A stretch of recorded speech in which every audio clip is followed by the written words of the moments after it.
Osborne to an episode of the Definitive Crusade. I'm your host, joining me, Hughes, and joining me as always from across the big pond, it is sun's out, buns out, it's Freyja. Hey guys!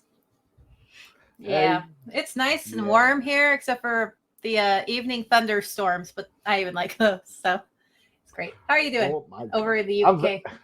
Yeah. We've had what we call a spot of weather. There was floods and rain yesterday, so at least in the northeast where I am. So hey ho, yeah, the way it goes. Sorry. Yeah. Sorry. Cause look, it's like floods suck. Like yeah. It is true. It is true. Still, that meant more time at home reading comic books, checking out the new animated movie Justice League Warworld, which is continuing the current DC animated theme, which you saw in the Justice Society cartoon, and of course the two Batman Long Halloween parts 1 and 2. So stylistically, if you like that style, you might like this. Story-wise, there's a lot going on. There is pretty much a much ado about nothing story-wise. The best part for me is Wonder Woman as a cowgirl or a cowboy or a cow person. Yeah, I do like that design. It's a cowgirl. It's a cowgirl. You talk to cowgirls, they're gonna say cowgirl. Like, I have friends who are rodeo queens and they refer to themselves as cowgirls. So there's nothing wrong with being a woman. True that. They're awesome. It is an R-rated. They're awesome. Yeah, I'm not going to argue with that. It's an R-rated movie, primarily because there is a ton of blood and guts, especially in the cowgirl one. Sorry. Yeah. But other than that, yeah, pretty much Batman, Superman, Wonder Woman. A couple of guest stars thrown in. Yeah, it looks good. I haven't watched it. Go on. Yeah. So there's a ton of guest stars. You got to know your DC history to get away with some of it. As my wife continues to look at me and goes, "Who's that?" I'm like, okay, cool." There you go. What can I say? Well, yeah. All right. So enough movie talk. Let's get into the comics. And I don't know, Freyja, have we made a conscious decision to stay away from Night Terrors? I'm dodging it, but like it's like every book is a Night Terrors book, so you can't get away from it. So we'll probably talk about it again, but I want to focus on. I'm trying to focus on other things, and then I'll just hop back in. Just a quick question. I mean, the Night Terrors books, they've replaced current continuity, right? There hasn't been a standard Batman book out for a while now. Yeah. Why? Because I remember last time it was the I don't know. I don't know what they're thinking. It was kind of the same with like the Lazarus reign or whatever. Like it was affecting every single book because everyone had a Lazarus thing. John had another romantic interest from a guy who got superpowers from the reign as well. It just kind of was everywhere. I think just that's the new thing that they do is that event books aren't sticking to their books. They're just bleeding into everything else, which I don't like. I want my event books to stay as event books and then all my other books to do their own thing. But what do I know? I don't mind event books if they go into the regular books. I don't mind that so much. What I do mind is that the Night Terrors books have replaced. There is not a standard Batman book out this month. There's not a Detective Comics out this month. There is not a standard Superman or an Action Comics book out. It's all Night Terrors. It's as if we're taking a break from regular continuity. And you got to think the last time we looked at one of the regular books, it was Wonder Woman 800, 900, 800. Wonder Woman 800. Like so the tease is there for 801 to kick in, but we're going to have to wait 2 months till we get through all this Night Terror stuff before we get really into it. Crazy. Yeah, I don't know. Are they trying to like not overwork the writers and illustrators, But then again, like you said, they're replacing the books. So it's not like there's less books. There's just keeping up with the current continuity. I don't know. It kind of feels like we're on a different world now, like a different universe, and this is just the Night Terrors universe. And then we'll Maybe. nope, nothing happened, you know. Like I don't know. I mean, to make matters worse, the Yeah. Batman Catwoman. Sorry? Oh yeah. I was just saying, when does this event end? In 2 months? Yeah. Maybe next month sometime. Okay. I don't know. But yeah, I agree with you. I want the normal books back. But I don't know. Like I said, maybe they're just trying not. I was looking forward to the Batman Catwoman war, but they have to wait a little bit longer. I guess I don't know what's going on with Catwoman. I've been avoiding her since the wedding thing. I don't know. I'm sick of Catwoman. I want a different love interest for Bruce at this point. I'm like, just bring Talia back, please, or heck, even Vicky Vale, just somebody, you know, someone to bring Catwoman. Bring back Silver St. Cloud. Except for Barbara Gordon, keep her away. No, Vicky, yeah. Oh my. What? All right, back to comics. Kind of. We're going with one of your choices. First of all, it is this book. I was going to say Butte, but I'm going to go with book. Yeah, well, so am I, but who don't compliments me. All right, so this is Young Alfred, A Pain in the Butler. Very clever title. Well done. Written by Michael Northrop. Sam Lofty is on art. Colors by Kendall Good. And Wes Abbott, whose name appears a couple of times this week, is on letters. It is very much of the same ilk as Dear Justice League. So if you like that book, you are kind of on the right page. Freyja, apart from trying to dodge Night Terrors, why on earth did you pick this? Because it's different. I could have picked something else and you would have been more upset, but you know, I tried to kind of go a little bit different. Plus, you know, we don't talk about like the little kid stuff very often here. And this is very much geared towards like kids who read like Captain Underpants and what was it, Dogman or whatever. Mm-hmm. It's very much that style. And I have friends who would like this because they're very into puns, and it is very punny throughout the entire thing. I do like the I like the bats on the wallpaper on the cover. Mm-hmm. They have little bats hidden throughout it. Well, not really hidden, but they're all throughout it. I like it. Yeah. It's cute. It's nice little detail. I liked Alfred throughout it. His little backstory is nice. It's nice to get his backstory. I always like Alfred though, so you know. The art style is nice. They give Bruce some scars, which is also good. Everything, like I said, is a pun. So he's wearing bat underwear, you know. Mm-hmm. It's just cute. It's just a cute little story about Alfred and how he was just a screw up when he was younger, and then he became like, as they called him, the GOAT for being a butler. But he didn't start out that way. He was imperfect, which I like. I like characters who like don't start out perfect and they work their ass off and then they become really good at what they're doing. I appreciate that. The story's cute. Like I said, it's meant for kids. Artwork, because it's meant for kids, I give it a lot of leeway because this is the art style for this particular thing. I just thought it was cute. It wasn't like too serious. It was very not what we usually go over. Mm-hmm. So yeah, I would recommend it. It wasn't like, also I appreciate that it wasn't preachy, you know, like people put I'm fine with like putting your political whatever in it, but don't be preachy. This book, if there was any political messaging in it or whatever, I missed it. You know, I just thought it was a good cute story about teamwork with these kids and how they developed relationships with each other through this school, and it was just ridiculousness.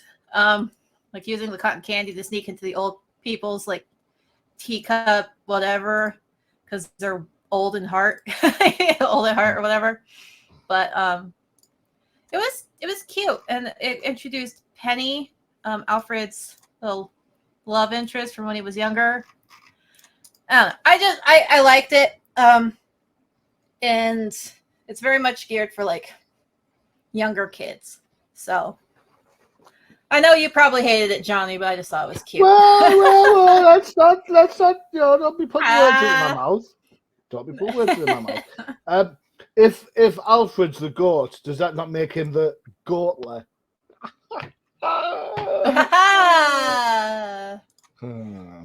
Funny. I didn't mind this book. Yeah. I didn't mind this book. I thought some of the jokes were canny. I thought they put a smile on my face, like the word stately near Wayne Manor, a knockback to the old 66 TV show. I didn't mind Penny. I didn't mind the gang getting into mischief. Very Enid Blyton, famous Five-esque kind of shenanigans. Didn't mind that either. I did kind of drop out when Joker and Harley turned up. I was like, oh, really? Yeah. They're not in it very long, though. I know, but it was like, I'm done. You know, you said you're done with Catwoman being Bruce's love interest. I'm done with the Joker being his main villain.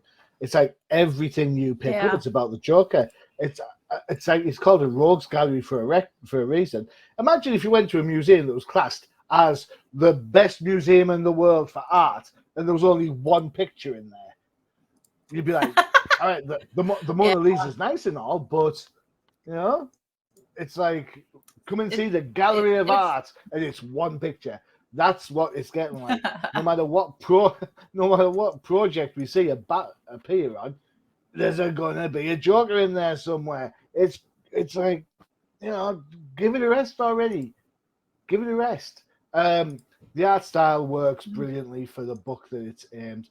The humor after about 80 pages with Harley and the Joker rocking up, it did kind of. Are you ready for this one? It did kind of wane a little bit. Oh my gosh.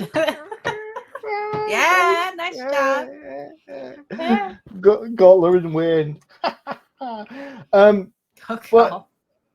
I think it's fine for kids. I think it crosses that kind of middle stream where this is stuff that parents might read with their kids, and there's enough kind of like daft adult humor in there to get the adults to smile while the kids are guffawing about whatever.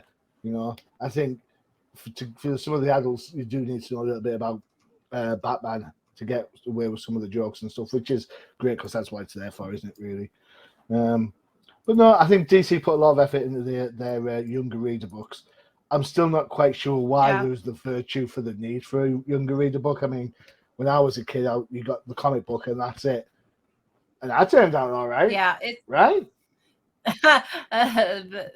Well, no comment. yeah, sure. Yeah, I don't know. So,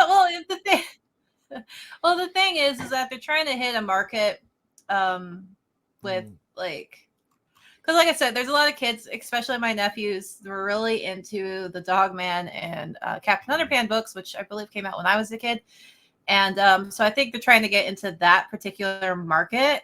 So that's why they're doing books like this. Because most people, like most schools, at least where I am, do not have any comic books. If the teachers don't have them in the classroom, they're not in the library. This type of book would probably be put on the shelf in the library. So that's, I think, why they're trying to do it that way. I don't know why they have freaking, what's his name? Johnny from Karate Kid in this book. But like, I enjoy it. And that's the thing with like, I think adult humor, it's more of like the visuals. Like, oh, I remember that for Batman in the 60s. Oh, I remember this kid. He looks like Cobra Kai, you know? It's just, I don't know. So I think it's just more to get the book on the shelves in the schools than anything else. Because if a kid likes these books, then they might go to a comic book shop if you have one in your city. So there we go. Okay, Yeah. there you go. It's a resounding kind of hit, I suppose, for us with this one. Yeah, Yeah. it's a good book for young kids. Get them introduced to it. See if they have it at their school library or just the library too. You know, because my library doesn't really have comics. Library. The library. Is that The next to the regular museum? library. Is that next, like, to the Museum of McDonald's? Museums. Yeah. Yep. We're on a roll. We're on a roll. Yeah. We should be on a roll. All right. Okay. Yeah. Next up is my crazy choice of the day. Um, Yeah. there's a reason I picked this. One, we looked at issue number 1. Two, that Night Terror's book. 3, I hated the last panel, so I thought you'd hate the last panel, and then we'll kick off from there, basically. So yeah, this is a setup book. The book in question is Steel Works. Maybe it does, maybe it doesn't. Number 3, written by Michael Dorn of, I suppose, Steel and Star Trek fame. Sam Basri and Vincente Cifuentes are on art. Andrew Dahlhaus and Ulysses Ariola, there you go, on colours, and Rob Lee is on letters. I don't know about you, Freyja. We looked at number 1. I don't know if you can remember looking back at number 1, but there seems to have been a shed load happening in the last issue that we didn't read, because all sorts of crazy crap's happening. Last time we looked at this book, this young lady was standing in front of some robbers, and now it seems like she's in a whole world of trouble. I don't know what's going on there. Funnily enough, the lettering, I know we don't talk a lot about the lettering. This book is a wordy book. Oh my gosh, yes. I think Rob Lee tries his best to maintain some element of pace, but man, it does not get bogged down. And some of the dialogue, it's so clunky and wooden. On page 6, he says something like, something that reminds me of the past. It's hard to explain. Well, normally when people like think of the past, it is a memory. You don't need to like label it like twice. You know, there's a way around this. The exposition is terrible. It's as if Michael Dorn somehow doesn't trust the art to tell the story for me. There is a lot of tech in it, so you've got to think: is Steel becoming DC's answer to Iron Man? I don't know, but the whole idea, the issue 1 was a world without supers, and now by issue 3, we have supers saving the day again. So I'm kind of there's a mixed message in there somewhere, and I think for his best intentions, Henry's all about he's about making sure that the world's a safer place, so they don't need anybody, which is never going to work. It's naive beyond naive. I mean, even this page, there's still, there's ways to get to that bottom panel quicker than this whole exposition-y bit, and it just hurts my eyes reading it. It's terrible. And then the last page was the reveal of the new Superman. I mean, even on that page where it's about, he brings up Superwoman in his dialogue. He's when you were Superwoman. Like, why would you just bring that up in random conversation? And lo and behold, here it is. Talk about subtle as a brick. No wonder he needs a hammer to hammer his point home. Oh, gee, me. So I'm kind of, at one point I thought these pants were part of her uniform, but on second reading today, yes, I've had to look at this book twice. How angry am I? I realise it's a matter of it's transforming into something. So hopefully those flats will turn into some sort of high-heeled boots at some point. Who knows? From an interesting start, I think this book is kind of weighed down by its own mixed message, and I don't know where we're going from after that. Freyja, what was your thoughts? Yeah, I agree. I was getting like Tony Stark's Age of Ultron vibes from this whole thing. He's like, yeah, we don't need supers, but we're gonna use, you know, robots instead. I'm like, I'd rather have a person I can talk to try to rescue me than an emotionless, cold robot that's more likely to shoot me in the street, you know? I'd rather have something I can actually communicate with. They'll actually, you know, has emotions and compassion, unlike robots, because they don't have no compassion, guys. They're, you know, I'd be terrified of a robot coming up to my car and be like, so, I was like, shit, what am I gonna do? So I've seen enough RoboCop to know how that's going to go. I know. I've seen Terminator. I know how this goes. Yeah, Skynet. Exactly. Yeah, no. Yeah. I don't know John who's kind of went that way. robots and what they can do. It's like, I don't know. But yeah, so he's like, oh, we don't need supers, but we need something to save us. So let's just do robots. I'm like, why don't we just use the supers that we have instead of investing billions of dollars for robots? You know, just have the guys who don't get paid save us, who've been saving us all along. They do it for free. Just let them do the charity work of saving us. But I have no idea what's going on because, like you said, it's extremely wordy. And I'm like, every time I have to, and because of how wooden it is, I'm like, oh God, just shut up. Like even the reporters, I'm like, I don't want to read that. I don't want to read that. It's like a chore reading it. I'm like, I was like, can you just get to the damn point? It's like freaking when you romance Caden in Mass Effect and he just won't shut the hell up and you're like, you're gonna bang, right? Like, this is a sex scene. Why the hell won't you shut up? I love Caden, guys. Don't come at me. But like, you got it. He just keeps talking and talking. I'm like, dude, you can't. So Caden in the first game, you have a couple of romance options, and he's the male human option in Mass Effect. And you can romance him, but like you invite him back to your room and he just won't shut the hell up. You're like, Caden, I get it. Shut up. Get on the bed and shut your like, this is the sex scene. Shut the hell up, Caden. But he's extremely like he's kind of Shepard, yeah, like he's just kind of infamous in the Mass Effect community to like being extremely wordy during that scene, and you're like, all right, let's get down to okay. Yeah. You're here for a reason. Let's get down to the reason. But it's the same thing with this book. I'm like, get to the point, stop talking, and just say what you want to say. I'm like, I can't read this dialogue. It's just too much.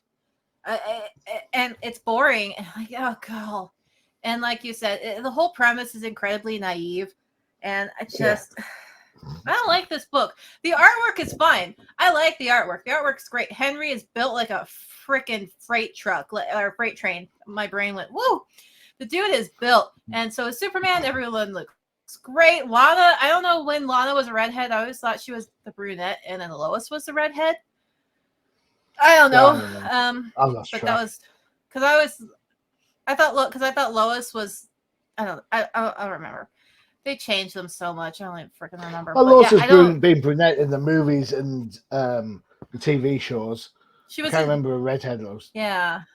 I mean, Smallville, she was brunette. Superman movies. I don't know. Yeah, not massive stuff. I don't remember, but like, I don't know. I don't like this series. I haven't liked the first one. I don't like this one. I don't know what their point is. Like, he's trying to say, oh, we don't need supers, but every single issue is like, you guys need supers. Like, everything is falling apart. You need these people to help you. Like, I don't like it. It just bothers me. The whole premise is just irritating. The art's great, but I'm not buying a book just for, I need a good story and good art. I can't have one without the other. If the art bothers me too much, but the story is great, I'm still not going to buy it. So, if you like it, great for you. It's just not for me. Not at all. It's a shame because I think the character works well. I just don't think it's written particularly well. I like Steel. Yeah. Yeah. Cool. Where's my efforts? Cool. Right. There we go. 2 up, 2 left to come. 2 up, 2 to go. What we're going to do, we have a quick break for one of our other ads. Keep your eyes peeled. there might be a super in this one. You never know. It's Crisis in the Universe.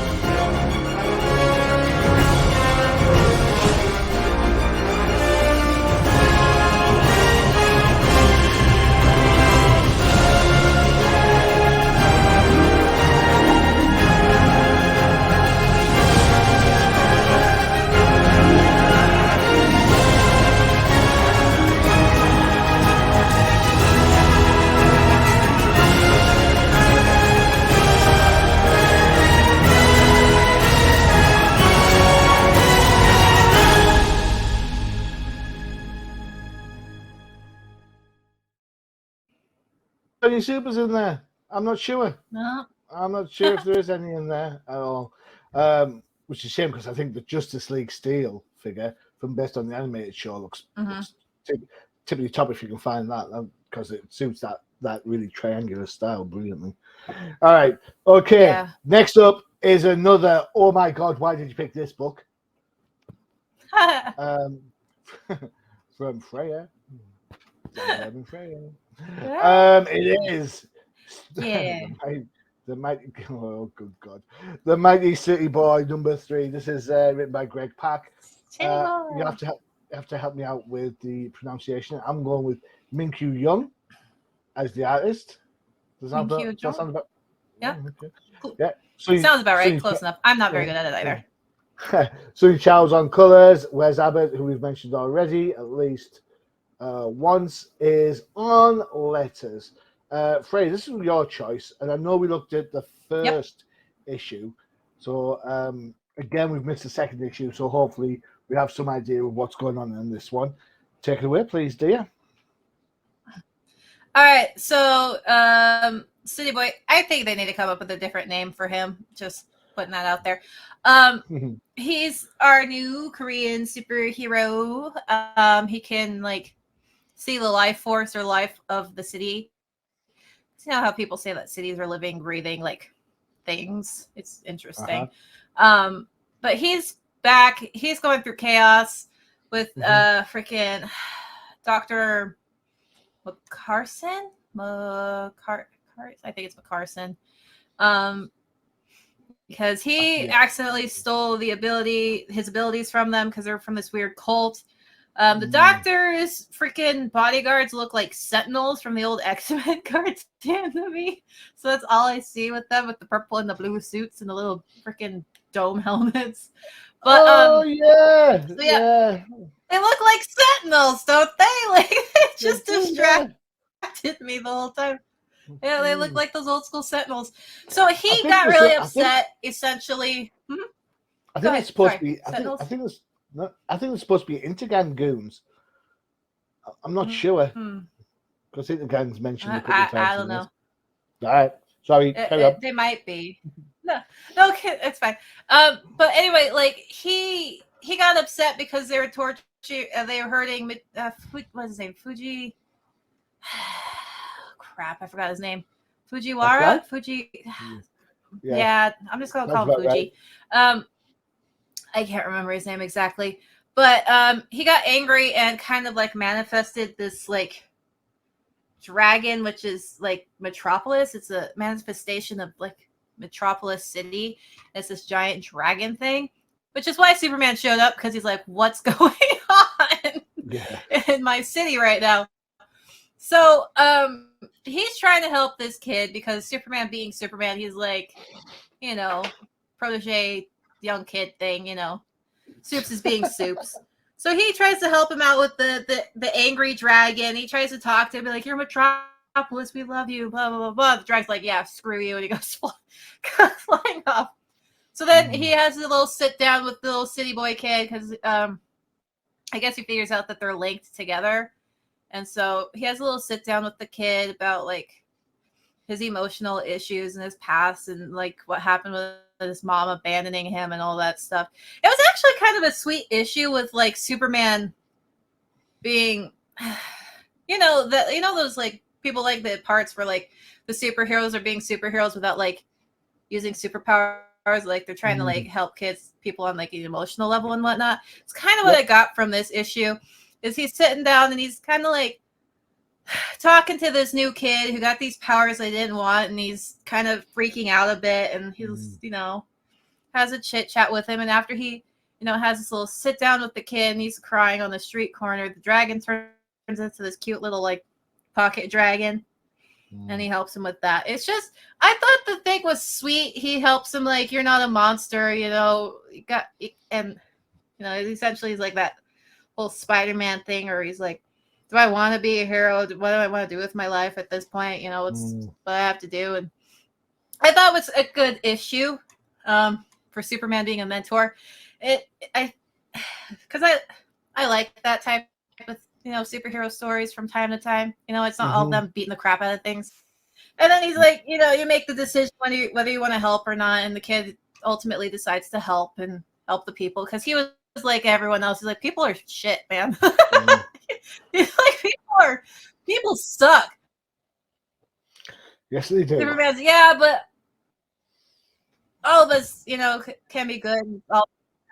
They did a really good job with this. I'll give them that. So the kid at the end decides to be helpful, and he gives the dragon to his homeless buddy. He's like, he's gonna take care of you, make sure you're safe. So I think at the end it alludes to him trying to find his mother. So we'll see. I kind of want to see him go to Gotham, because if Metropolis is this shiny silver dragon thing, I really want to know what freaking Gotham would look like as like an animal. Yeah. I want to see what it would be. I was like, it's gonna be like a giant rat that like leaves like like acid or something in its wake because of how like disgusting the city is. I would love to see that.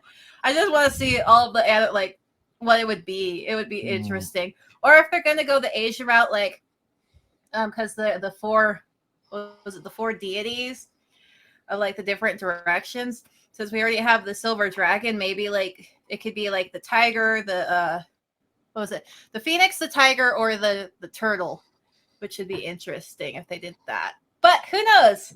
Kind of tap into that Asian mythology stuff going on.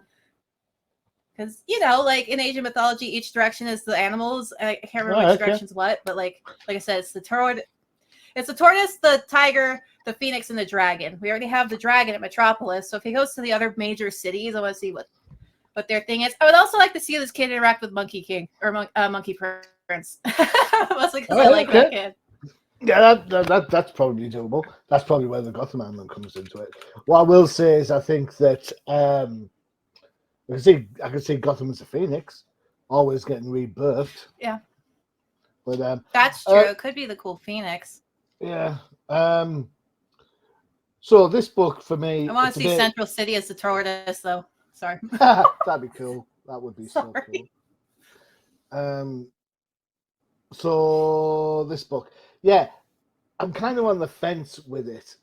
First off, let me get to the good bit. I absolutely 110% agree with you.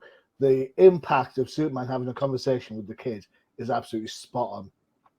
Greg Pak and the artist Minky Young get it up the kind of the pathos as you see the silhouette of the ghost car, the city remembering what happened to the kid and him seeing it.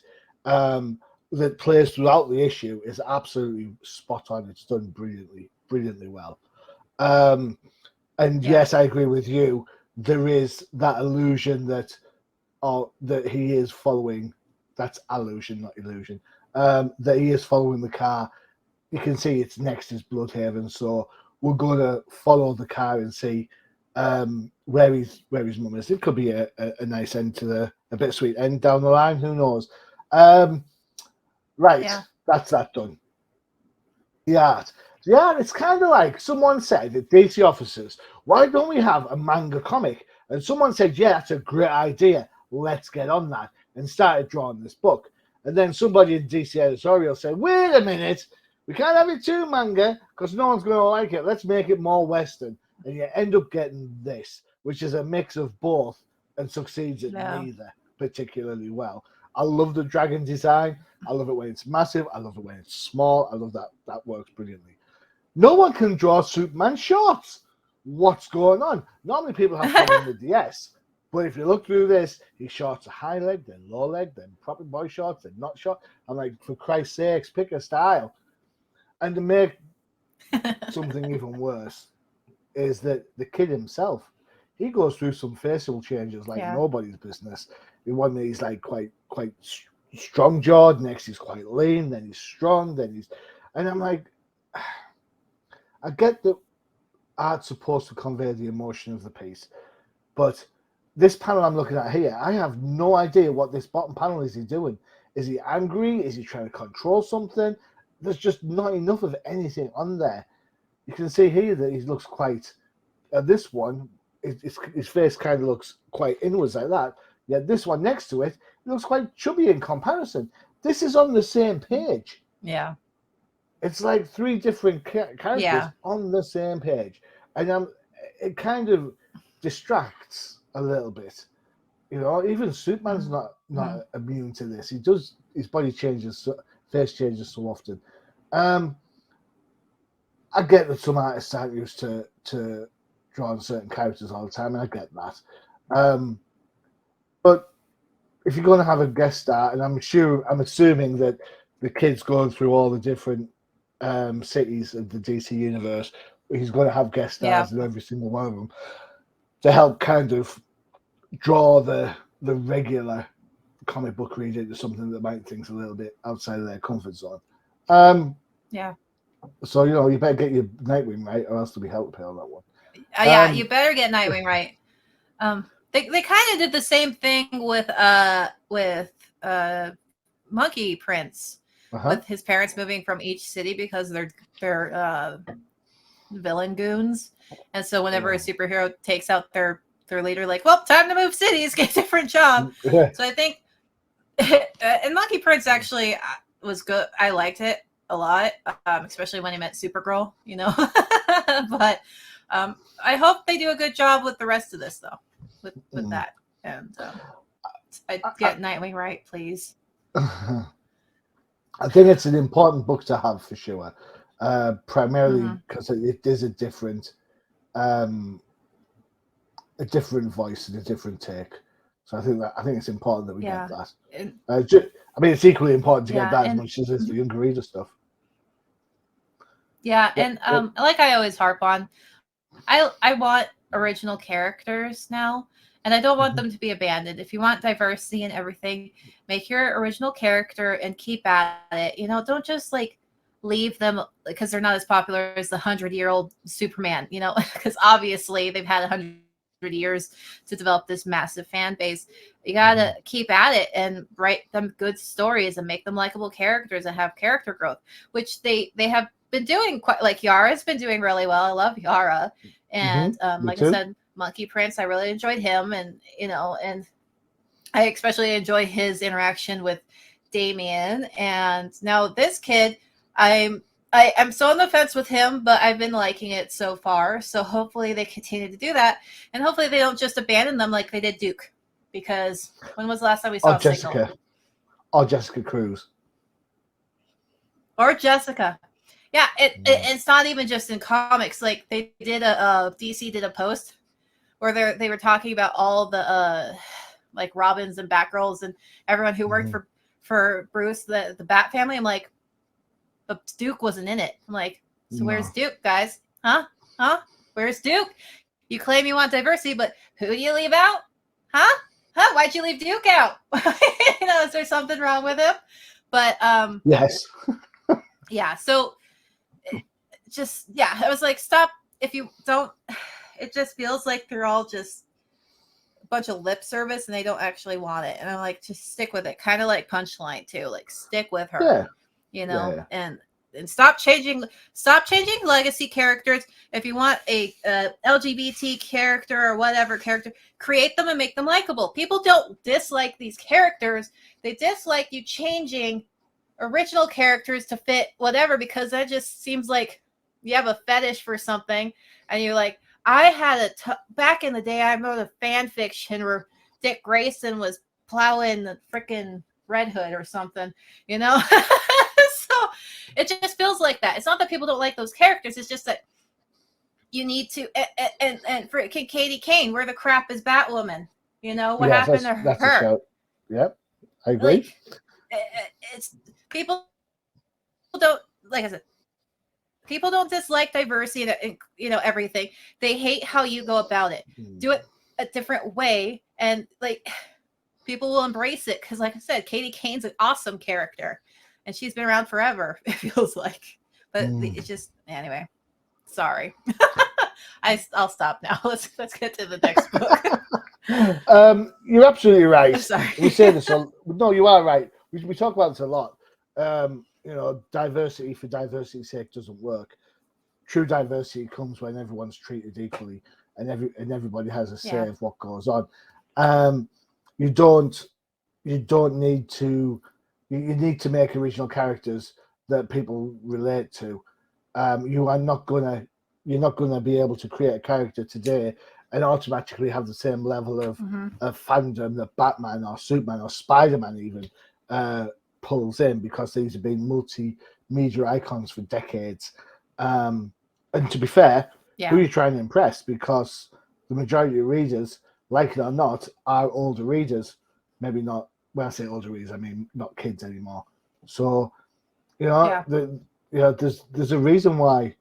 You know, there's a reason why these characters don't work, because the kind of made up diversity elements just don't impact anymore. They're just there's no. When people see through it, you know, we're not kids. We don't think, oh yeah, great. Do I want gay characters in my comic books? Yes, I do. I absolutely totally do. Do I need to hear about the love life all the time?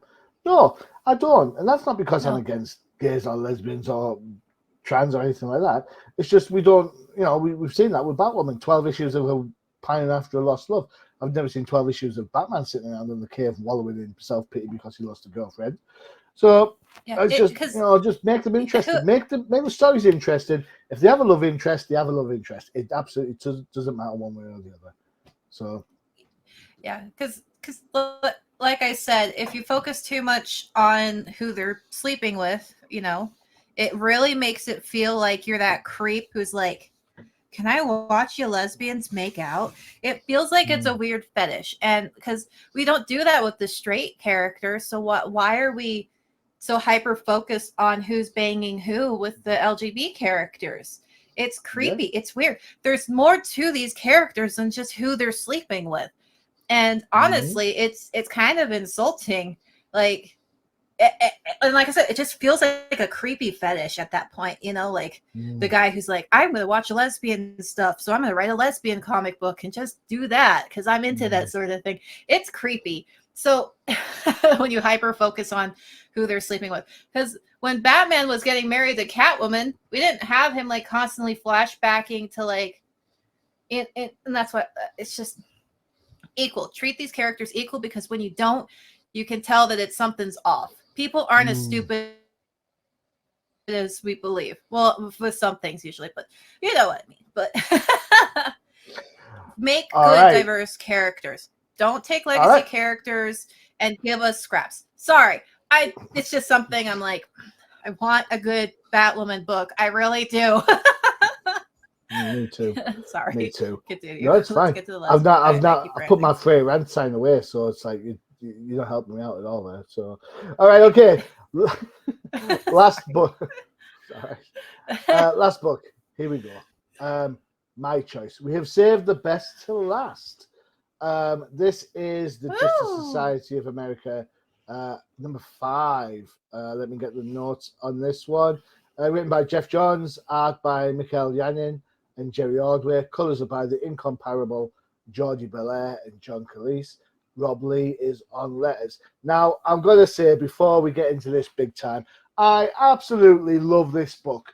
There is absolutely nothing wrong with this book in any shape, way, or form, apart from, because obviously there is.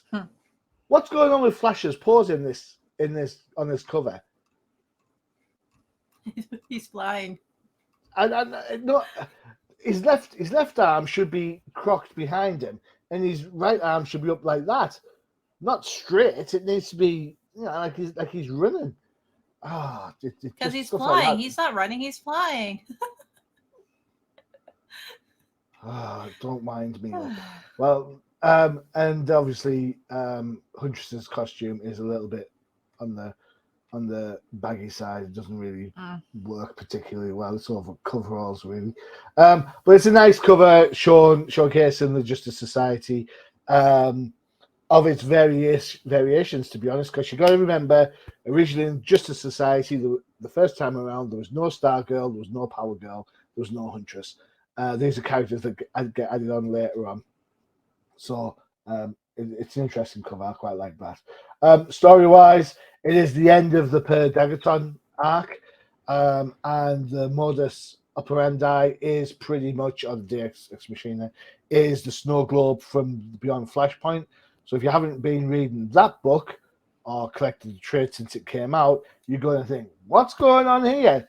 But trust me, as I've read both, it does work out. It does follow through. It does track. I think Janen's art is gorgeous. Love that panel massively, although her back's a little bit odd. Great, it's a beautiful panel. But it works. The emotion of it works really well. The thing I like probably the most is Batman's feet, because he's so uncertain. He's taken aback by the whole thing. And I think that really conveys as much as his face does, to be honest. Yeah. The whole thing works brilliantly. So story-wise is that all the Per Degatons appear, the paradoxes of themselves, thanks to the Dr. Fate and the Snow Globe and Madame Xanadu, so to the Justice Society. So you get to see a whole raft of different Justice Societies. What a great panel. There you go. Different Flashes, different Green Lanterns, the two Power Girls, Dr. Fates, even like the female Dr. Fate that shows up later on. Ta-da! And then that brings up an interesting conflux of time stuff, because there are paradox characters kicking around, very much like the Earth 2 Huntress and Power Girl originally, and now Huntress is kind of stuck in our present, and we don't know where this is going to go next. Although we do have some Our Man coming up. We love a bit of Our Man. So we'll see what happens from this point of view. I think for an old-timer like me, this comic book is such a fantastic throwback to classic Justice Society that I'm not even missing the Justice League. That's how good this book is. And I think Jeff Johns has shown how much he loves these characters by how well this is written. I know he's got a little bit of stick for Doomsday, and then, of course, the Three Jokers didn't particularly land brilliantly. Beyond Flashpoint, for me, worked fine. I loved it. And this is, I think, just a continuation of that. So, for me, I think this is one of the best books of the year. I would say that. I think Justice Society is being spot up there, to be honest. Cool. What do you think, Freyja? I agree. The artwork's absolutely beautiful. I love this style of artwork. I the only thing I'm nitpicking about is very last panel. I'm like, who comes in and stands like that? Very last panel with Judy Garrick. Yeah. Like, who comes into a room and stands like that? Like, what is this pose? Why did you pose like this? You're like, hey, Dad, and strike a superhero pose. I got it. Well, Stargirl, we're all doing it. I know, it's ridiculous. Like, don't you just have them, like, opening the door, like, doing that double hand door open thing that they do in all the movies and stuff? And like, hey, or just have them standing by the door. Why do they have to strike these weird poses? I just don't. That's just me nitpicking. But like, I love it. I love Batman's look in particular, because he just kind of really stands out. And I agree with you with the panel where Helena like hugs him. Yeah, her back's like snapped in half and whatnot. But it's really good at conveying like the emotion of the thing. Like, she's just really happy. He's not hugging her. He's just like, oh God, what's going on? And even before that, when she's like, he's just staring at me in the page before, it really kind of gives off that like awkward, like, who is this person that's talking to me, like processing look. Because I think she just told him who she is and everything about the past and whatnot. And then he's like, you can't be telling me this crap. That it'll cause something bad to happen. She's like, I don't care. I'll destroy the universe for you. I'm like, and that's how we get super villains. But yeah, everyone has a great design. The colors are amazing. Like, the artwork is just, mwah, I love it. It's great. The final showdown with freaking. Per Degaton. I should remember his name. Per Degaton. Yeah, it was kind of. I mean, I don't know. For me, this kind of felt anticlimactic for some reason. I don't know why, but it just kind of did. I know she summoned her. Maybe because it was so short. Maybe that's why I felt like it was just anticlimactic, because it was just super short. But now they got to figure out what to do with Helena, because her timeline, let's be honest, her timeline sucks. I wouldn't want to go back there. But like, just keep me here. You know? But she is an anomaly now. So, and I like the old characters that we never get to see, which is also why I really like this book. It's like we never see these characters ever. And I just love Dr. Fate, like his costume, everything. Yeah. But yeah, this book, it's great. It's a good storyline. I've really enjoyed everything about it so far. So yeah, this is on a should buy list for me. Wow, such high praise. We agree on it. Wow, I'm very impressed. Very impressed. Before we go, yeah.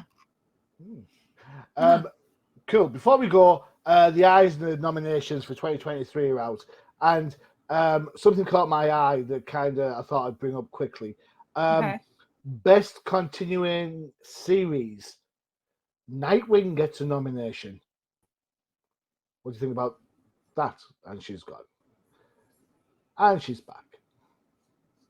What? You Sorry. You blinked out there for a second. I thought Thanos has clicked his fingers. I know. I know. I blipped. I'm sorry. 5 years later. So we're talking about the Eisners in 2023, and what I was saying is that Nightwing got a nomination for Best Continuing Series. What did you think about that news? Is that good, bad? Is it right? Nightwing got it. He got a nomination. Okay. Well, for best continuation. Best I haven't read series. Nightwing in.